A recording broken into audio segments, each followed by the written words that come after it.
Hello tout le monde, on se retrouve aujourd'hui pour un tuto make-up. Donc aujourd'hui j'ai fait un maquillage inspiration Monica Bellucci.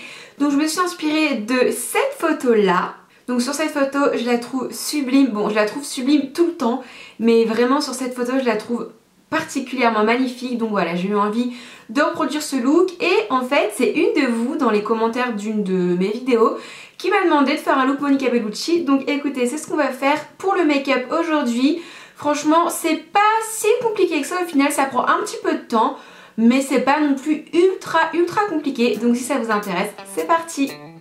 Donc je commence comme d'habitude par appliquer le fond de teint. Donc j'ai choisi le Remarkable de Marc Jacobs. Je vous en ai déjà parlé 50 millions de fois. En gros c'est un fond de teint que j'adore parce que sur la photo Monica Bellucci, bon elle a clairement un teint photoshopé, je vous l'accorde, mais elle a un teint parfait. Et ce fond de teint là donne vraiment une peau parfaite, une peau zéro défaut. Une fois que le fond de teint est appliqué, on continue dans le teint. Donc là je vais utiliser deux produits.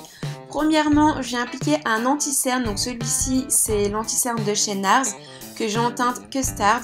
Donc j'en mets au niveau de mes cernes et de toutes mes imperfections, et en ce moment elles sont hyper nombreuses.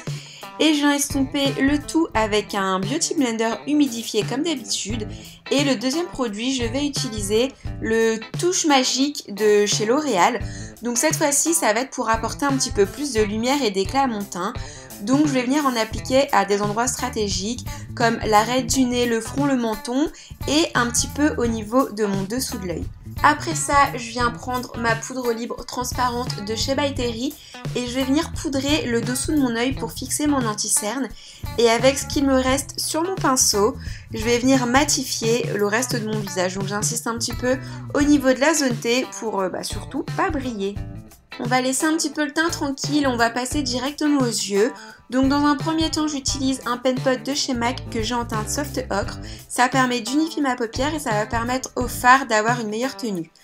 Donc là, je prélève le fard Naked, donc de la palette Naked 1 d'Urban Decay. Et avec un gros pinceau estompeur, je vais venir travailler et surtout je vais venir intensifier un petit peu mon creux de paupière. Deuxième étape, je prélève le fard Sidecar et je viens le déposer sur ma paupière mobile. Donc c'est un fard plutôt discret, mais ça va me permettre de dégrader le noir que je vais appliquer juste après. En fait, ça va permettre de mélanger les deux couleurs et qu'elles se font bien entre elles. Maintenant, troisième étape, c'est donc l'heure du fard à paupières noir. Donc moi, j'ai choisi le Carbone de chez MAC. J'aurais pu prendre celui de la palette, mais en fait, il est un petit peu irisé. Je voulais vraiment un noir bien mat. Donc avec un petit pinceau plutôt précis, je viens appliquer la couleur uniquement en coin externe, donc je forme une sorte de V. Et ensuite, je prends un pinceau estompeur et je viens bien flouter tous les bords, je viens bien estomper la couleur et j'hésite pas à l'étirer un petit peu en coin externe pour me faire des yeux un petit peu, des yeux de chat en fait. Après ça, je viens prendre un fard marron moyen et je viens définir mon ras de cils inférieur.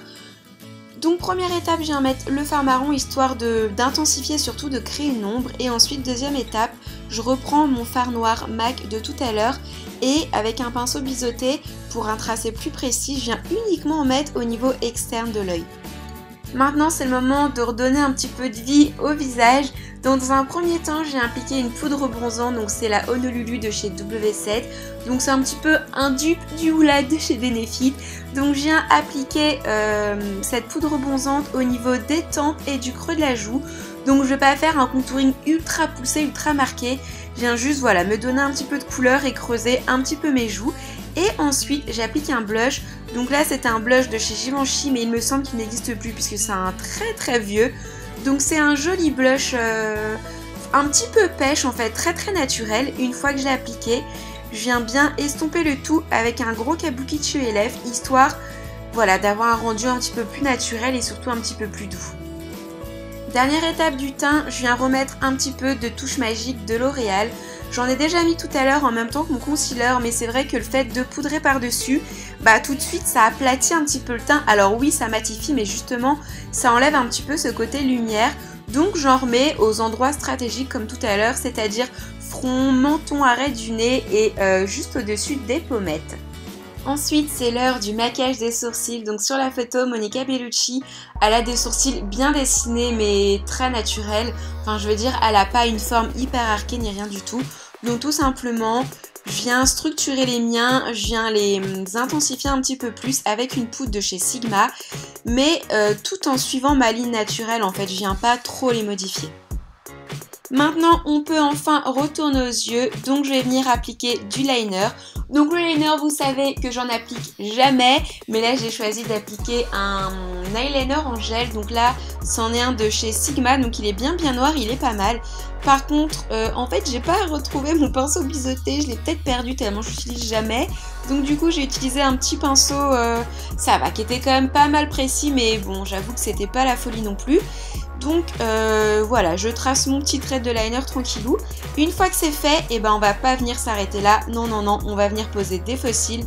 Donc là, ce sont des faux cils de chez Ardell et donc voilà le résultat. Ensuite, je viens appliquer un petit peu de mascara, histoire de mélanger, de lier mes faux cils avec mes vrais cils, histoire qu'il n'y ait vraiment pas de différence.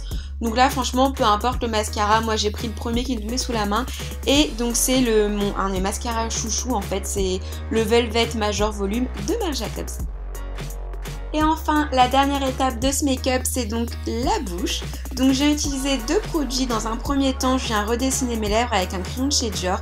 Franchement, je sais même pas si c'est encore, il est très vieux. Mais en gros, je me rappelle plus de la couleur, mais c'est franchement un crayon rouge classique quoi.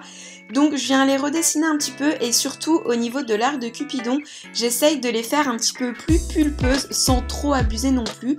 Ensuite je remplis l'intégralité de ma bouche et puis après il ne me reste plus qu'à appliquer le rouge sans transfert de chez Sephora.